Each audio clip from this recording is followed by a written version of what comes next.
de la mañana con 44 minutos. Queremos avanzar junto a ustedes para tener una conversación muy importante, porque a propósito de esta temporada de verano, no solo nos enfrentamos a la situación de los incendios forestales, sino que también, lamentablemente, a los casos por virus ANTA. Y es por eso que el Seremi de Salud de nuestra región nos acompaña hoy, el doctor Eduardo Barra. ¿Cómo está, Seremi? Bienvenido. Hola, muy buenos días. Muchas gracias, Camila. Muchas gracias, Luis. Siempre es muy grato estar acá para poder conversar con ustedes y a través de ustedes hacerles llegar información de utilidad muy importante a la ciudadanía. Sí, bueno, el año pasado, producto de lo que significaron también los incendios en nuestra región, se generó un éxodo, si se quiere, también de estos roedores que portan el virus, y hubo también ahí un pequeño aumento, entiendo, el año pasado de casos en comparación al año anterior. ¿Cómo estamos en nuestro país con el tema del virus ANTA, su detección? Sabemos que el Hospital Guillermo Gran Benavente es uno de los especializados en nuestro país. Así es. Mira, yo creo que también influyó mucho en que notemos un alza hoy en día de casos el que tenga relación con el periodo de pandemia. Indudablemente que el virus ANTA está presente en el ratón colilargo, la laucha colilargo que le llamamos, porque en realidad no es un ratón de tamaño muy importante, sino que es más bien como una laucha, como se dice habitualmente.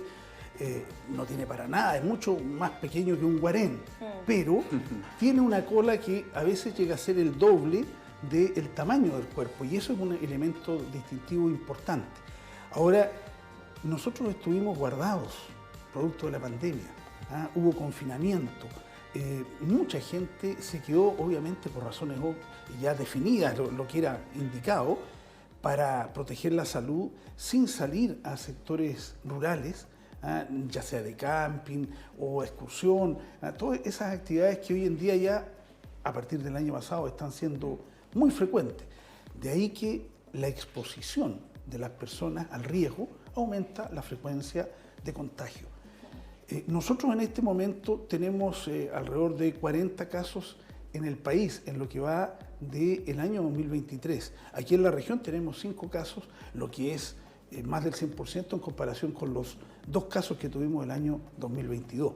Ahora, es probable que aumenten, y por eso nuestra preocupación como Ministerio de Salud y también como Seremi de Salud en la región del Biobío, por informarle a la comunidad, alertarla y ojalá evitar que tengamos casos que después lamentemos. El periodo en el cual estamos llegando, el periodo estival, es un periodo maravilloso para muchas personas. Vamos a disfrutar de la naturaleza, podemos encontrarnos en familia, en lugares apartados, rurales habitualmente, pero tenemos que tomar esas precauciones.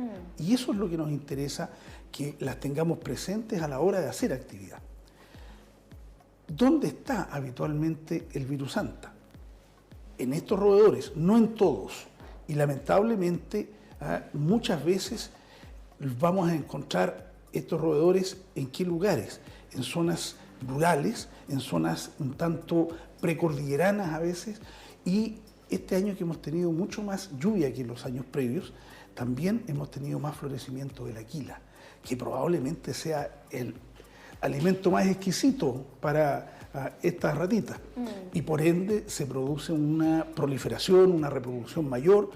¿Y qué es lo que es el reservorio mayor de estos virus?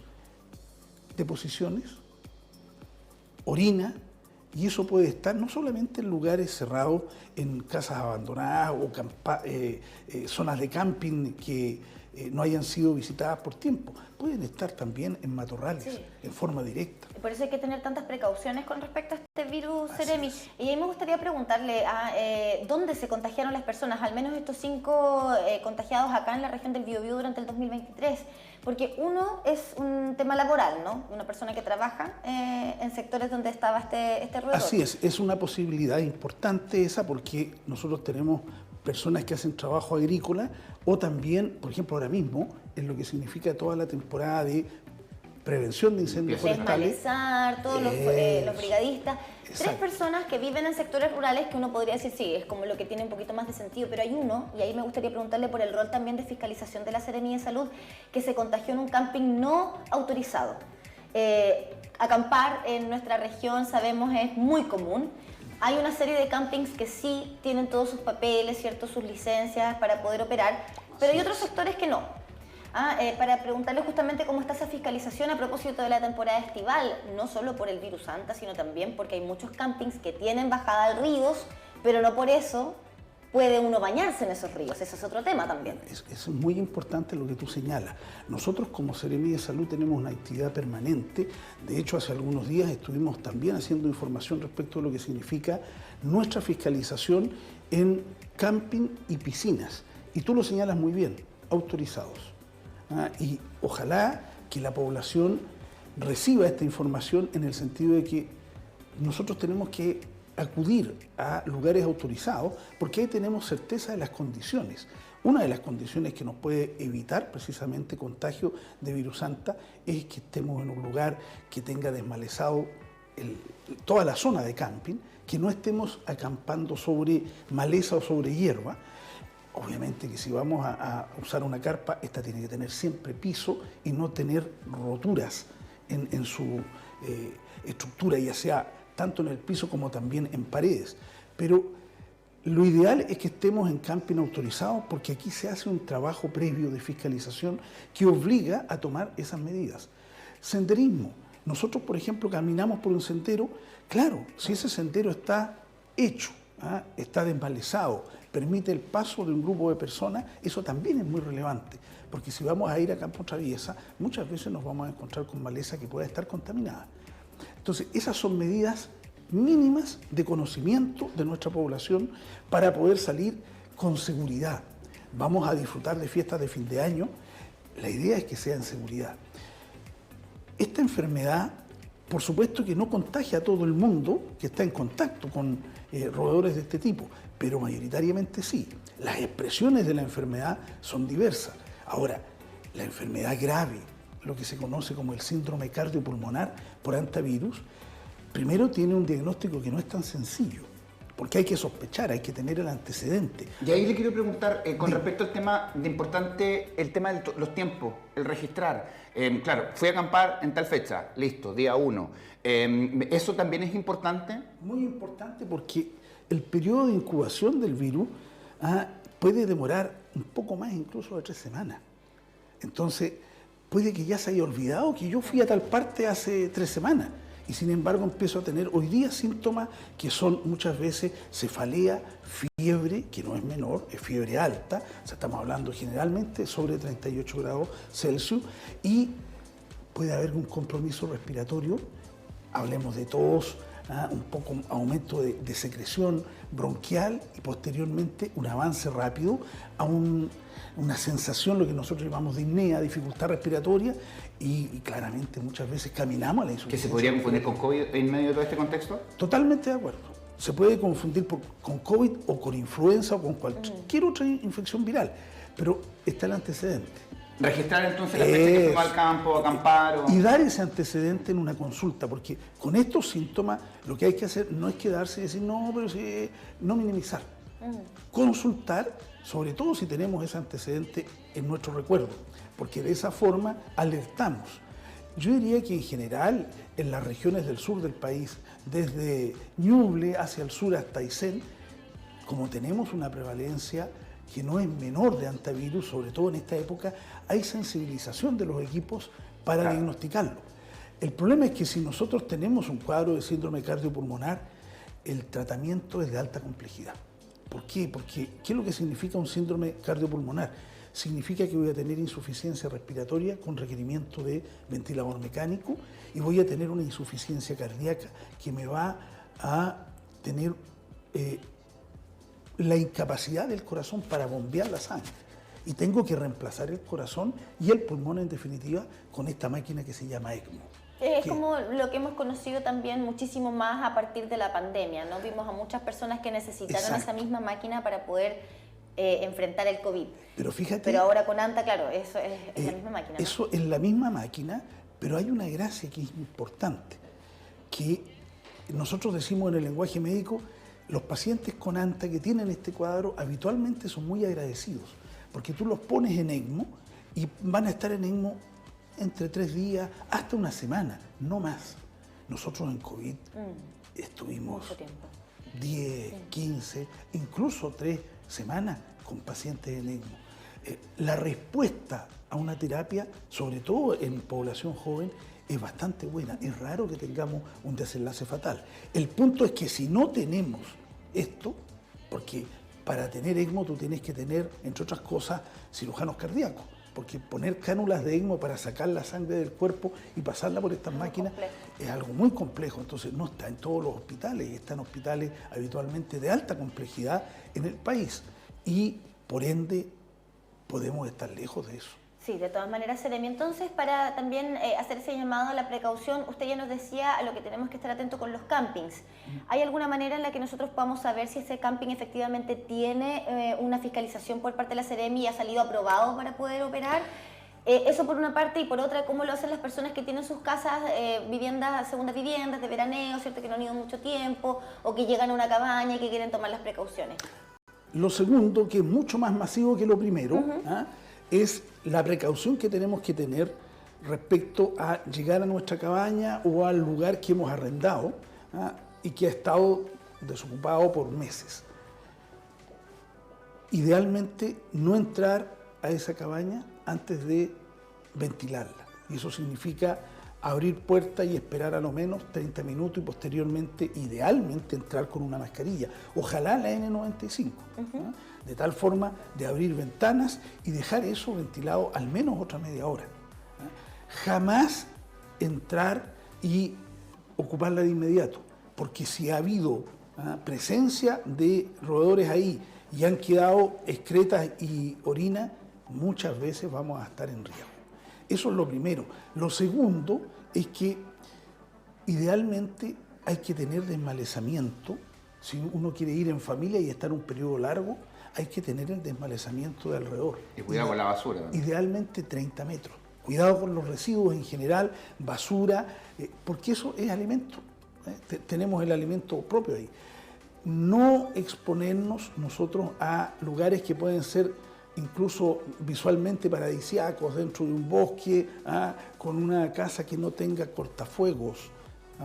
Recordemos, nosotros una de las cosas que se vivieron este verano recién pasado fueron precisamente incendios forestales en lugares sin cortafuego, donde la casa era un elemento de combustión más dentro de ese bosque. Todas esas son cuestiones que tenemos que tener precaución para que no nos ocurran desgracias y podamos disfrutar lo mejor posible estas vacaciones. Sí, a propósito de disfrutar, a propósito de fiscalizaciones, como le preguntaba también Camila, ¿qué pasa con las fiscalizaciones ahora con fin de año, con el tema de, bueno, tenemos la Navidad a la vuelta de la esquina, el tema de la compra en lugares no establecidos, le pregunto ahí por el comercio ambulante ilegal y vinculado también al tema de la alimentación, a propósito de la llegada de Año Nuevo? Así es, los equipos de la Seremi de Salud ya están trabajando en fiscalizaciones y nosotros hemos ido también trabajando algunos puntos de prensa para llamar la atención de la comunidad. Por un lado está todo el tema de los juguetes. Nosotros tenemos que fiscalizar los juguetes en este periodo porque todos hacemos regalos, sobre todo a los más pequeños. ¿Y qué implica esto? Tener compra de juguetes en lugares establecidos, porque ahí hay fiscalización. En el comercio ambulante no hay ninguna fiscalización. Nosotros sabemos que hay importadores que no respetan la normativa. Se hace un trabajo con aduana particularmente y se está haciendo un trabajo también con impuestos internos al respecto. Pero eso es una medida de largo plazo. En lo concreto, si nosotros vamos y tenemos un juguete en nuestras manos, comprarlo en lugares establecidos. ¿Y qué precauciones hay que tener? Primero, que tenga etiqueta. Y esa etiqueta está puesta habitualmente en las cajas. Que sea en el lenguaje nuestro. Que no tengamos la etiqueta china o en inglés o en cualquier otro idioma. No, tiene que estar en español para que nuestra población la pueda entender. Y también que se precise la edad a la cual va dirigida el juguete. Particularmente porque hay juguetes que tienen partes y piezas que son más chicas, que pueden implicar un riesgo para los niños que juegan con ellos. Ya sea riesgos de inhalación o de tragarlos y generarle problemas de vía aérea muchas veces, que son, yo diría, lo más frecuente. Eso hay que tener una precaución enorme.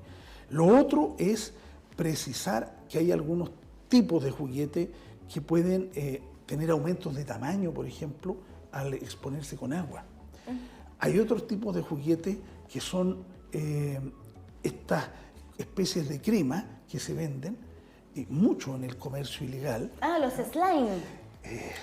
Usted Los dijo, slime, hemos hecho incluso nosotros acá, pero sí hay que tener mucha precaución porque pueden ser muy tóxicos. es que ese es el punto. Si nosotros no tenemos fiscalización, seguridad de dónde proviene esto y qué contiene, nosotros podemos generar reacciones alérgicas, dermatológicas, a veces severas en niños y Es niñas. por eso que el comercio establecido es a lo primero que tenemos que apuntar y por supuesto todas las indicaciones que usted nos da respecto a los juguetes Seremi. Que hay de Absolutamente. la comida, importante también en estas cenas de fin de año, ¿cierto? De pronto por buscar una oferta, sabemos que, no sé, querer comer el pavo quizás en la casa puede tener un costo bien elevado. Oye, venden hasta gallinas en la calle, ¿ah? Hemos sabido gallinas, hay carne de Sí, conejo, hay de carne todo. vendiéndose. Además en de la calle, pescado, ¿no? pescado, que es lo habitual, para también tener esa noción, Seremi. Sin duda alguna, volvemos a lo mismo, comercio establecido. ¿Por qué? Porque el único comercio que está fiscalizado en forma rigurosa es el comercio establecido. El comercio ambulante no tiene fiscalización de parte nuestra. Ahora, Seremi, preguntarle justamente por ese punto, porque, bueno, quizás el comercio ambulante que uno ve de artículos, ¿no? De ropa, entre otras cosas, podríamos comprender un poquito más que no haya fiscalización en terreno coordinada, en este caso con ustedes como Seremi de Salud, pero cuando se trata de alimentos, Seremi, estamos ya llegando a temporada de verano, altísimas temperaturas y todavía nos encontramos con puntos emblemáticos de Concepción con venta, por ejemplo, de carne y pescado al aire libre, sin ningún tipo de medida sanitaria o de resguardo de cadena de frío. Y eso es algo histórico, Seremi. Camila, tú lo has ¿Qué pasa dicho. ahí con esa fiscalización? ¿Con quién se tiene que coordinar que lleguen equipos, en este caso de Seremi de Salud, con carabineros, con municipios, para poder frenar eso que es un caldo cultivo para enfermedades en la población? Tú lo has señalado muy bien, este es un tema que excede la capacidad que tenemos nosotros como Seremi de Salud, porque este es un tema de seguridad ciudadana y esto tiene que ser abordado con los municipios, con las policías y también obviamente nosotros participamos de ello. Pero, ¿qué es lo que hay que comunicarle a la población? No se debe consumir productos de venta en la calle. Nosotros tenemos que consumir productos que obtengamos en el comercio establecido. En particular, lo que significan carnes, pescados, mariscos, está absolutamente impedida a nuestra población de hacerlo desde el punto de vista sanitario. No corresponde. Ahora, esto es también una voluntad de las personas y por eso es que les comunicamos que no se debe hacer. Su riesgo para contraer enfermedades de transmisión alimentaria es muy alto. No tenemos idea de la procedencia, por ejemplo, de una carne. No tenemos idea, tal como tú señalabas, Camila, de lo que es que se siga realmente la cadena de frío respecto de productos perecibles. Por lo tanto, eso no se debe consumir. Nosotros hacemos una fiscalización en el comercio establecido. Hoy en día hay mucho de lo que significan los panes de Pascua, todos los dulces de fin de año. Todas esas cosas nosotros las sometemos a fiscalización y también, por supuesto, donde se vende carne y cecinas y otros alimentos que se van a utilizar en la cena de fin de año, por ejemplo. Pero estas son de comercio establecido porque ahí hay seguridad de que los organismos de la institucionalidad pública están dando cuenta de que están en condiciones. Sí, es importante y de hecho lo contábamos nosotros el día de ayer, un reportaje que hizo un medio de comunicación, bueno, Canal 13, con respecto a lo que pasa afuera de los supermercados. Muchas personas llegan a buscar productos vencidos o productos desechados y entre ellos hay, no sé, pizzas de esas que venden congeladas que están ahí, después las van a vender a distintos lugares, así que ojo con eso y lo hemos estado hablando las últimas semanas. Aquí también hay una responsabilidad súper importante de nosotros, de las personas que compran estos productos. Claro, hay una falencia de quienes están haciendo exigible esa responsabilidad a la hora de vender productos en la calle, pero nosotros tenemos nuestra propia responsabilidad también, Seremi, y queremos agradecerle por estar acá con nosotros. Muchas gracias, Luis. Muchas gracias, Camila. La verdad es que un agrado, como siempre, para poder comunicarle a la población lo que tenemos que hacer para tener un disfrute de las fiestas de fin de año y una época de verano lo más agradable y no lamentar situaciones desagradables que afecten nuestra salud. De todas maneras, Seremi, cortito, antes de irnos a la pausa, ¿este domingo hay operativo de Seremi de Salud para las elecciones? Nosotros siempre tenemos una situación expectante con nuestros equipos, porque todos tenemos derecho a ir a expresarnos en la Cámara de Sufragio, pero por otro lado también estando atentos a situaciones que se puedan generar, se activan nuestros equipos de acción sanitaria. Perfecto, Seremi. Muchísimas gracias por haber estado con nosotros y con eso nos vamos a separar cortito ya en una pausa comercial, siendo las 9 de la mañana con 4 minutos de este día, miércoles. Vamos y volvemos.